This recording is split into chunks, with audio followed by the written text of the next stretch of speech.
وإذ بوأنا لإبراهيم مكان البيت ألا تشرك بي شيئا وطهر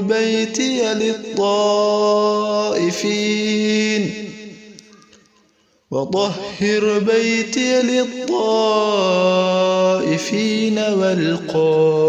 والقائمين والركع السجود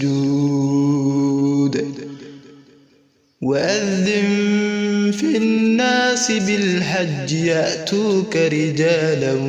وعلى كل ضامر يأتين من كل فج عميق